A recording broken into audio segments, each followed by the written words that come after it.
Eh bien, bonjour à toutes et à tous. Je me présente, je m'appelle Bruno et je vais vous entretenir pendant une bonne demi-heure, trois quarts d'heure sur les mini-réseaux.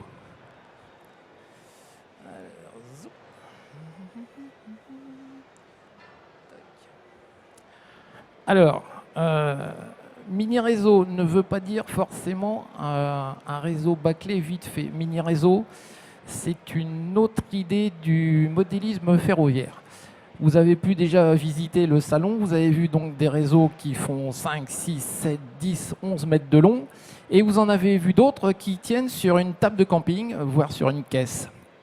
Donc ce ne sont pas deux modélismes ferroviaires qui s'opposent, ce sont deux manières de pratiquer le modélisme ferroviaire.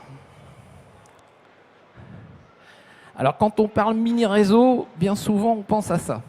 C'est-à-dire que certains font vraiment des réseaux mini, mais c'est plus sous forme de gag que vraiment pour pratiquer le modélisme ferroviaire. Mais vous pouvez le faire, je vous assure, c'est assez rigolo. Une autre question qu'on me pose souvent, c'est quelle est la différence entre un micro-réseau et un mini-réseau?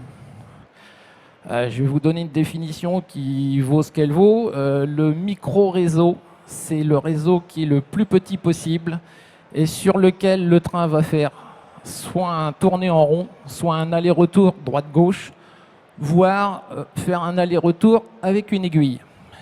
Le mini-réseau, c'est l'extension du micro-réseau, mais sur lequel vous allez pouvoir jouer. Vous allez pouvoir faire des manœuvres, vous allez pouvoir décrocher les wagons, vous allez pouvoir faire des croisements avec vos locomotives. Donc le mini-réseau est un réseau complet pour jouer. Le micro-réseau, comme je vous l'ai dit, c'est plutôt un petit moment de détente ou un gag. Alors, qui dit mini-réseau ne veut pas dire timbre-poste. Ça dépend en fait de l'échelle de réduction. Vous avez donc l'échelle 1, qui est le réseau normal de la SNCF, et ensuite vous avez tout un tas de réductions. Vous avez le 0, qui est le 1,43,5, vous avez le HO, que tout le monde connaît, qui est le 1,87, ensuite vous avez le N, qui est le 1,160, et vous avez le Z, qui est le 1,220. Donc forcément, si vous faites le même mini-réseau à l'échelle Z et à l'échelle 0, il n'aura pas tout à fait la même taille dans votre salon. Donc il faut bien choisir son échelle par rapport à la place qu'on dispose, parce que ça peut très vite, même si c'est un mini-réseau, devenir un petit peu encombrant. Alors, pourquoi on fait des mini-réseaux? Pourquoi on fait des mini-réseaux? Moi, je vais vous expliquer un petit peu mon histoire personnelle. J'ai commencé le modélisme ferroviaire, j'avais 14 ans. Et comme tout le monde, je me suis lancé dans le HO. Et comme beaucoup de monde, j'ai fait le réseau spaghetti.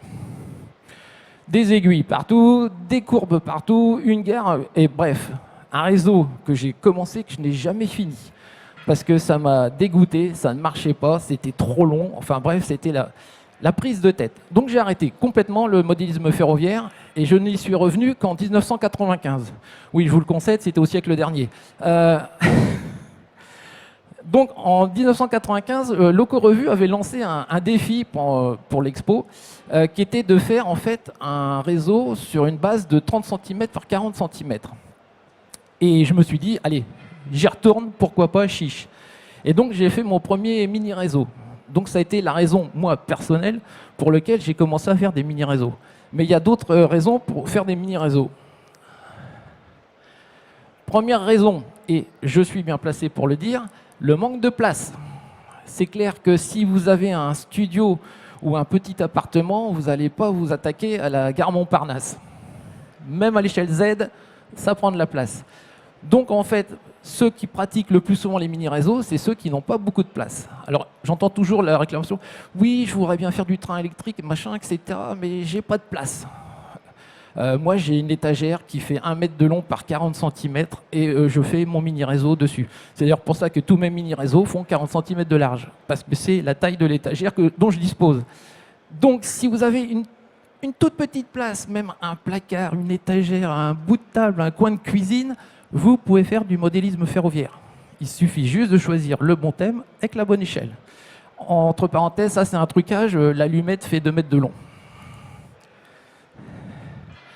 Alors, le mini-réseau, comme vous pouvez le constater sur cette vue en plongée, c'est un comment dire, une compression maximum de tout ce qu'on peut comprimer. Le bateau est coupé, le fond est arrondi, la moitié des bâtiments sont tronqués, c'est du trompe-l'œil, mais quand on regarde de face, ça le fait.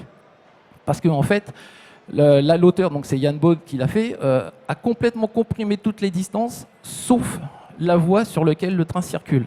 Et c'est quand même le but de la manœuvre, c'est de faire circuler des trains.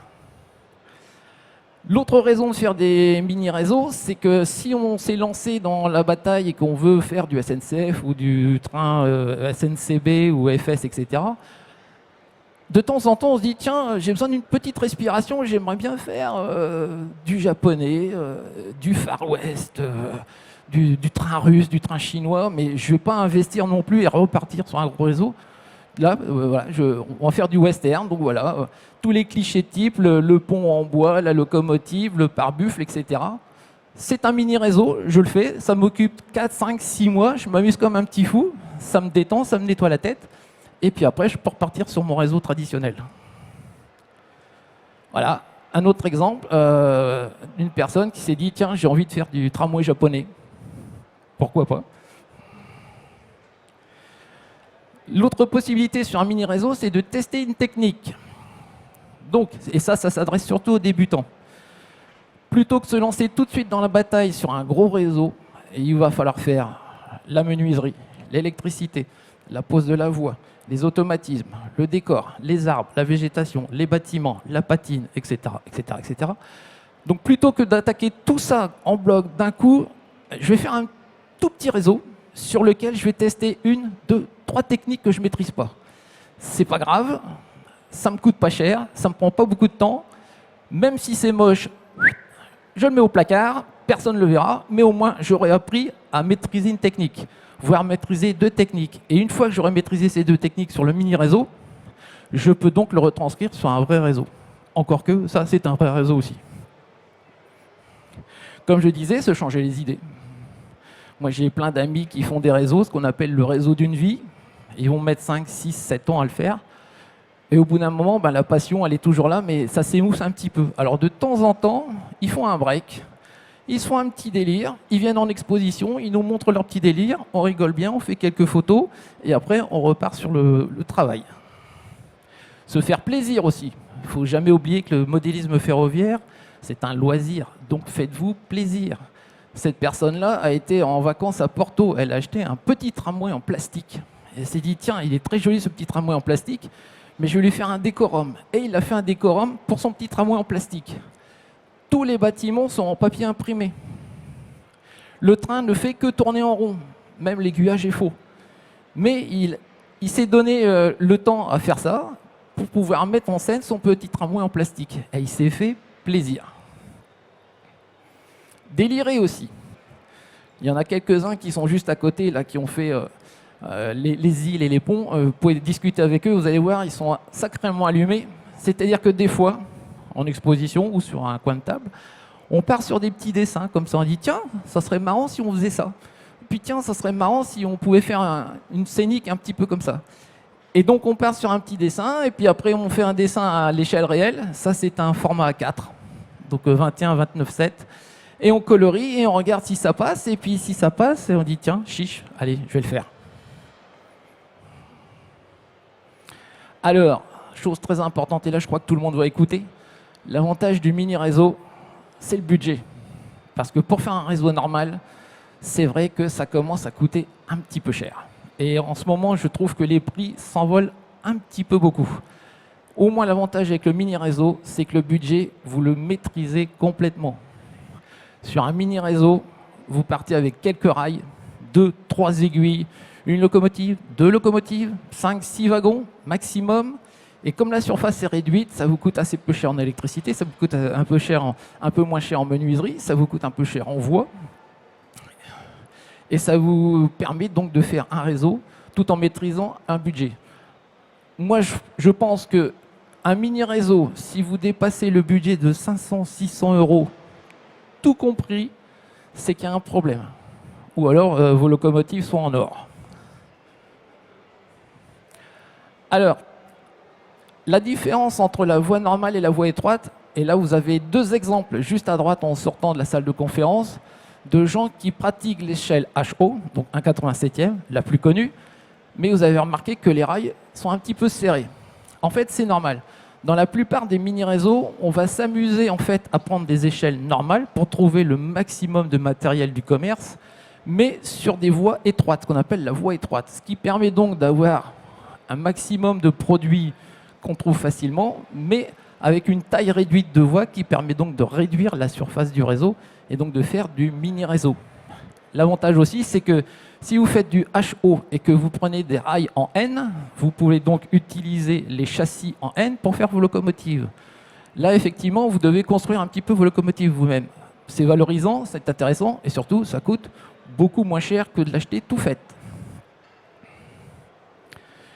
Alors, ceux qui sont, je dirais, les plus forts dans les mini-réseaux en voie étroite, ce sont nos amis anglais, qui, eux, ont compris dès le départ qu'un réseau, c'était en fait un condensé de tout ce qui peut représenter le chemin de fer.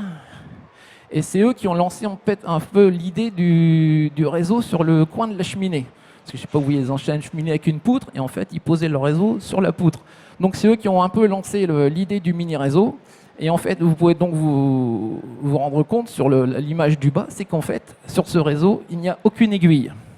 Vous avez juste un pont tournant, deux voies qui partent en coulisses, un autre pont tournant en coulisses, et là, minimum réduit, vous devez avoir au maximum 80-90 cm de rails, deux autorails, deux maisons, quatre arbres, point barre. Et là, pour le coup, c'est espace réduit, budget réduit et plaisir maximum. On peut faire encore plus petit. C'est-à-dire que là, comme je disais tout à l'heure, on a un aller-retour, un va-et-vient avec une aiguille. Deux bâtiments en papier imprimé, un bateau devant, un quai, une locomotive, un wagon. C'est un mini-réseau. On peut faire plus grand, mais toujours aussi simple, grande échelle.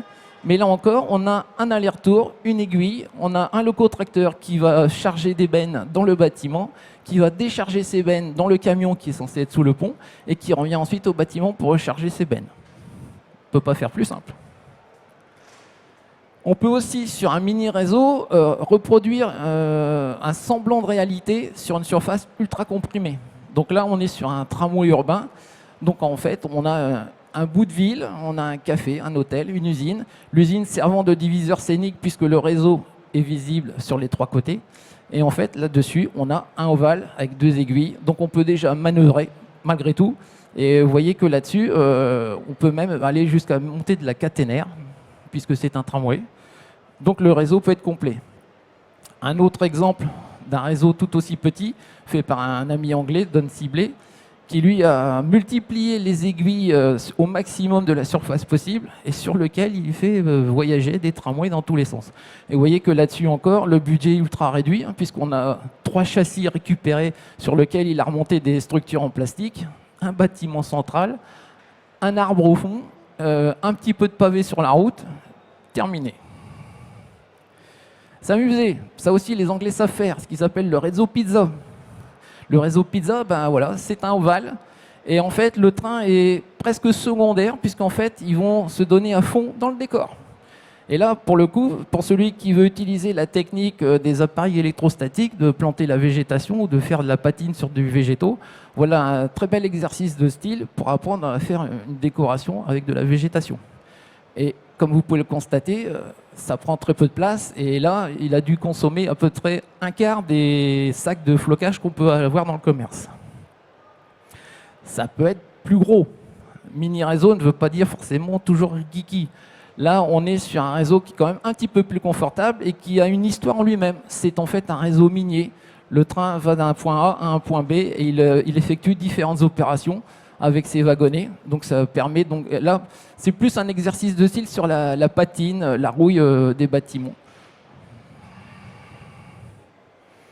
Alors, on peut tomber sous le charme, c'est-à-dire qu'on peut pratiquer une échelle et être à fond dans cette échelle. Et lors d'une exposition ou sur Internet, on voit un petit locotracteur ou un petit wagon et puis on craque. On craque et puis une fois qu'on a craqué, on se dit qu'est-ce que je vais faire avec? Eh ben, le plus simple, c'est de faire un mini réseau. Donc on fait un mini réseau qui en fait va accueillir l'objet sur lequel on a craqué. Donc c'est tout petit, mais voilà, ça permet donc de se faire plaisir.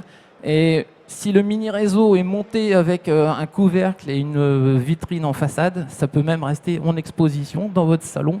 Ça n'a rien de moche, c'est aussi bien qu'une peinture à l'huile.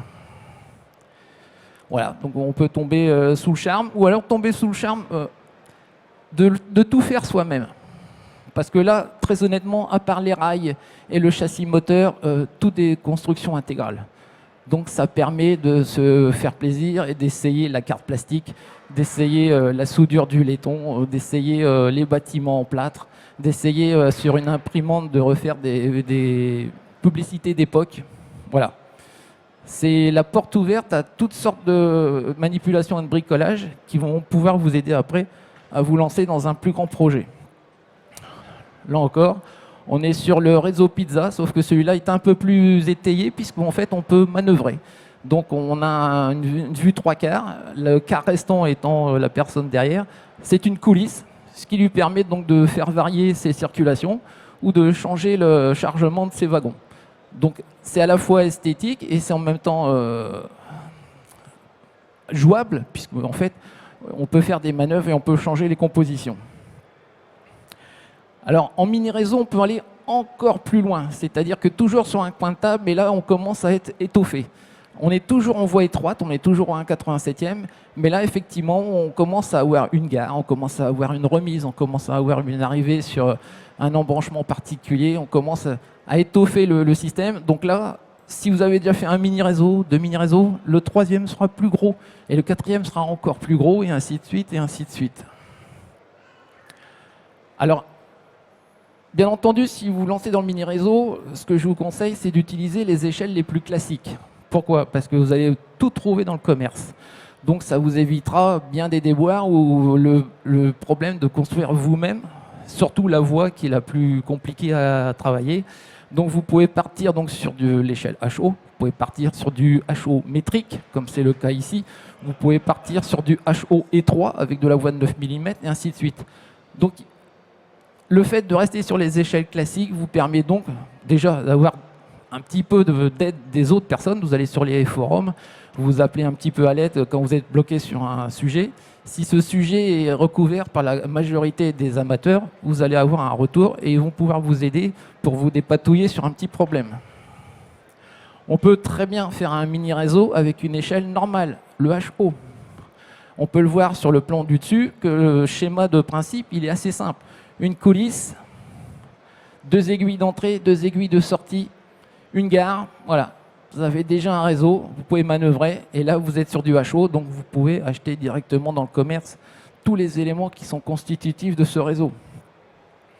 Et comme vous pouvez le constater, ça reste un mini réseau, il est sur l'étagère au-dessus de la chaîne IFI. Ça ne prend pas de place. Alors on peut être très amoureux du HO et faire des choses très serrées. Là, je vous assure qu'on peut dire que le rail, il est plié sur le genou. Honnêtement, le locotracteur et un wagon, c'est tout ce qui pourra passer sur les rayons que l'amateur a fait. Mais il a tenu quand même à faire un réseau en HO, donc vraiment en voie normale, sur la surface, là, pour le coup, la plus réduite possible. C'est un exercice de style que moi, je ne ferai pas personnellement. Mais on peut aussi faire le réseau pizza à la façon française, c'est-à-dire le réseau camembert. Et donc là, encore une fois, tous les éléments qui sont dessus sont des éléments du commerce. D'ailleurs, c'est indiqué en dessous, c'est du jouef. Et vous vous rendez compte que même avec un élément classique, pour un réseau classique, on peut faire un réseau, un mini réseau, tout petit réseau, sur une surface ultra réduite, avec un budget limité. Surtout qu'en plus, là, toutes les maquettes sont des maquettes en plastique, donc elles sont très abordables. On peut aussi faire du HO, mais par contre partir de rien. Et là, effectivement, donc on fait tout soi-même. Alors, l'avantage du mini réseau, si vous vous lancez dans la construction intégrale, c'est que vous n'allez pas passer 10 ans à faire la rame de 40 wagons qui va vous aider pour l'usine ou la halle de marchandises. Un mini réseau, c'est 3 voitures, 4-5 wagons marchandises, une locomotive de manœuvre, une locomotive de ligne, quelques bâtiments. là, c'est plus le budget, c'est le temps alloué à faire la chose qui est réduite. Parce qu'il ne faut pas non plus y passer 300 ans pour obtenir quelque chose. On peut aussi faire du mini-réseau. Et là, on est sur une particularité spéciale du mini-réseau, c'est on va le faire en modules. On va faire des petits modules de mini-réseau qui, mis bout à bout, vont finir par constituer un vrai réseau. L'avantage, c'est que quand on se lance dans la construction de ces modules, on peut déjà jouer avec le premier module, puis avec le deuxième module, puis avec le troisième module. On n'est pas obligé d'attendre que les 10 ou les 15 modules soient terminés pour avoir quelque chose et pour pouvoir jouer avec ou pour pouvoir l'exposer. En fait, d'où son nom de module, c'est que vous pouvez à l'infini multiplier le nombre de modules de mini-réseau pour finalement obtenir un réseau classique. Alors, mini-réseau, c'est un mini-réseau que l'on peut ranger partout, mais que l'on montre aussi. Donc, si vous êtes amateur, si vous êtes débutant, n'ayez pas peur. Montrez ce que vous faites. On n'est jamais ridicule à montrer ce que l'on fait. Il n'y a que ceux qui ne font rien qui sont ridicules. Donc, même si c'est pas parfait, même si ça ressemble pas à ce que vous voyez dans les magazines, même si c'est pas super détaillé, même si c'est pas super léché, même si c'est pas super fini, c'est vous qui l'avez fait. Et vous l'avez fait de vos mains. Donc, soyez-en fiers. Et en étant fiers, montrez-le. Surtout que si vous montrez ce que vous réalisez, vous tomberez sur un autre amateur qui fait peut-être la même chose que vous. Donc, ça vous fera des copains. Et ensuite, ça vous permettra d'échanger des astuces, d'échanger des coups de main. Et c'est comme ça que, petit à petit, on s'améliore, on s'améliore, on s'améliore.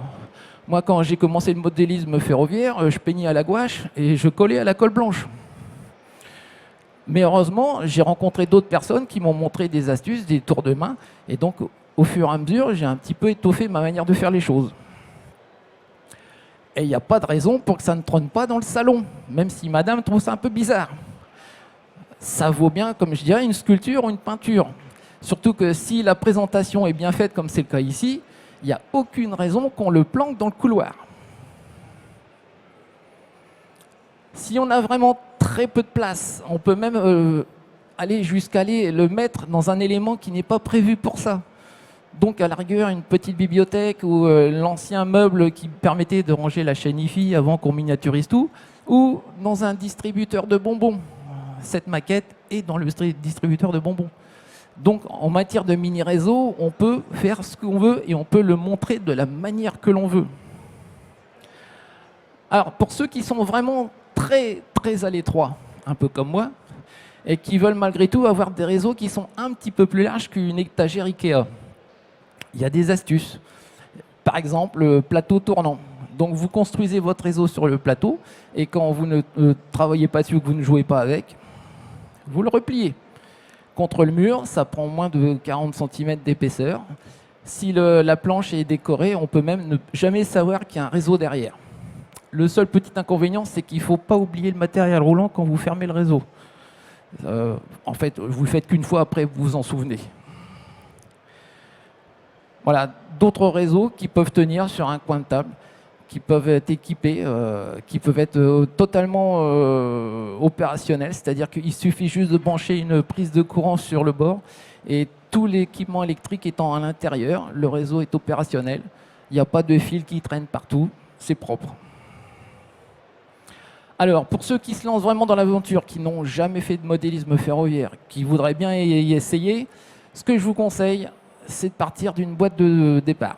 Aujourd'hui, il y a des boîtes de départ qui sont faites par différents fabricants qui sont très intéressantes, et au niveau prix et au niveau matériel à l'intérieur. Puisqu'en fait, ce matériel, c'est le même matériel que vous pouvez trouver chez tous les détaillants à l'unité. Par contre, les prix sont comprimés. Puisque c'est un coffret de départ, ils le font exprès. Ils compriment les prix pour vous lancer dans l'aventure. Donc, profitez de l'opération, achetez une boîte de départ avec le réseau qui est prévu à l'intérieur. Vous voyez comment vous pouvez configurer votre réseau. Ça, c'est une... alors, forcément, c'est un clin d'œil à celui qui a organisé la manifestation. C'est Trainbox. Donc, vous pouvez déjà, donc, effectivement, monter tout votre micro-réseau. Tout est à l'intérieur, même le matériel roulant. Donc, il y a tout.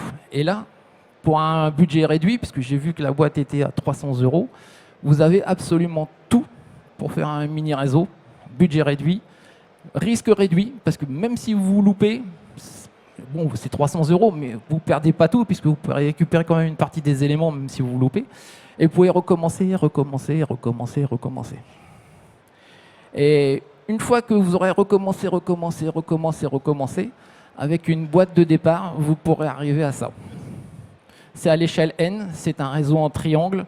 Ça tient sur moins d'1,50 m de façade dans un coin de maison. Et dedans, tout était dans la boîte de départ, sauf bien entendu le décor et les habitations. Mais on peut donc se rendre compte que même avec une boîte de départ, on peut faire du petit mais costaud. Voilà. Donc j'ai brossé un petit peu rapidement pourquoi on fait du mini-réseau, pourquoi on se lance dans le mini-réseau. Moi, je vous incite à le faire parce que je suis passé par la voie normale, je suis passé par les premiers réseaux un petit peu monstrueux, j'ai compris un petit peu mes erreurs, je suis revenu au modélisme ferroviaire par le mini-réseau. Aujourd'hui, en fait, je ne fais que du mini-réseau parce que je n'ai plus envie de faire un réseau normal, j'ai envie de m'amuser. Donc je fais du mini-réseau, ça me prend 5 mois, je fais des photos, je l'expose. Ensuite, soit je le donne à des amis, soit je le démonte et je refais un deuxième mini-réseau, et ainsi de suite, et ainsi de suite, et ainsi de suite. Et à chaque fois, je trouve le même plaisir, mon budget est toujours maîtrisé, et à chaque fois, je vais un petit peu plus haut et un petit peu plus loin dans la technique et dans le décor. Voilà. Donc, on va profiter que vous n'êtes pas nombreux. Si vous avez des questions, n'hésitez pas.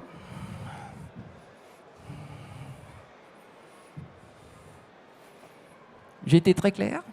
C'est pas possible.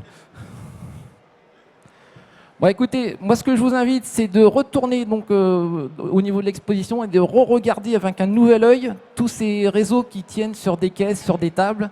Et vous pourrez dialoguer donc, avec ceux qui les ont faits. Et vous comprendrez un petit peu mieux pourquoi ces gens, comme moi, se sont lancés dans le mini-réseau. Merci, au revoir.